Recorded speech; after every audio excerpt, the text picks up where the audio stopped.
Bismillahirrahmanirrahim. Assalamualaikum warahmatullahi wabarakatuh. Bagaimana kabarnya anak-anak? Semoga kalian selalu dalam keadaan sehat walafiat. Berjumpa kembali dengan Ibu Elita Mirnawati dari SMP Negeri 5 Kota Tangerang. Pada hari ini kalian akan mempelajari bab 9, Kembangkan Kegemaran Membaca, dengan KD 4.18, yaitu menyajikan tanggapan terhadap buku fiksi dan non-fiksi yang dibaca secara lisan atau tertulis.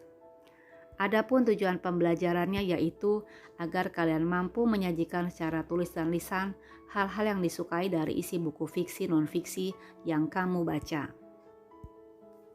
Perhatikan cuplikan berikut.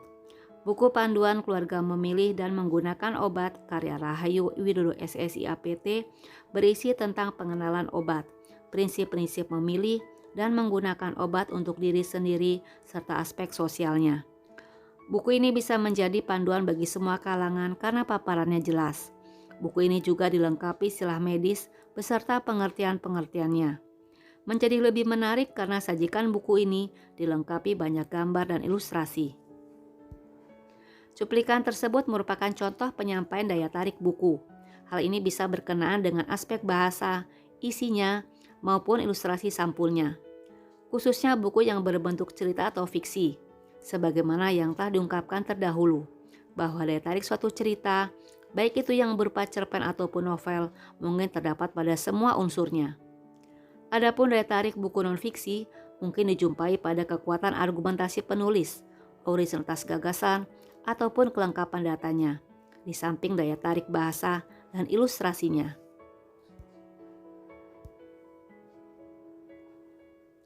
Langkah-langkah menemukan daya tarik sebuah bacaan yang berbentuk cerita. 1. Membaca buku secara keseluruhan. Kedua, memahami makna tema, penokohan, alur, dan unsur-unsur lainnya. Ketiga, mencatat hal-hal menarik berkaitan dengan isi, bahasa, maupun ilustrasinya.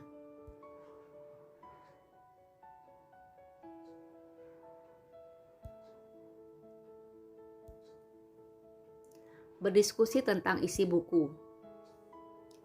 Secara umum, tujuan utama diskusi adalah memecahkan suatu masalah. Sebelum diskusi berlangsung, satu hal utama yang harus ada di dalam suatu diskusi adalah masalah. Adapun yang dimaksud dengan masalah adalah sesuatu yang harus dipecahkan atau diselesaikan. Sumber masalah untuk bahan diskusi. 1. Hasil observasi terhadap lingkungan sekitar. Kedua, ajuan peserta itu sendiri. Ketiga, menemukannya dari buku, majalah, jurnal, surat kabar, ataupun internet. Menceritakan isi buku dengan jujur. Menceritakan isi buku tidak boleh sesuka hati, apalagi kalau sampai menjelek-jelekan, padahal isinya bagus. Misalnya gara-gara buku itu menyindir kebiasaan kita atau isinya tidak sesuai dengan keyakinan kita selama ini. Gara-gara buku itu ditulis oleh orang yang tidak kita sukai, lalu kita katakan sesuatu yang tidak benar. Apalagi isi buku itu, suka atau tidak suka, kita harus menceritakan dengan jujur. Sebagai tugas untuk kalian, silakan kerjakan tugas individu halaman 263 dari buku paket. Terima kasih, semoga bermanfaat. Tetap semangat belajar mencapai cita-cita demi masa depan yang gemilang. Wassalamualaikum warahmatullahi wabarakatuh.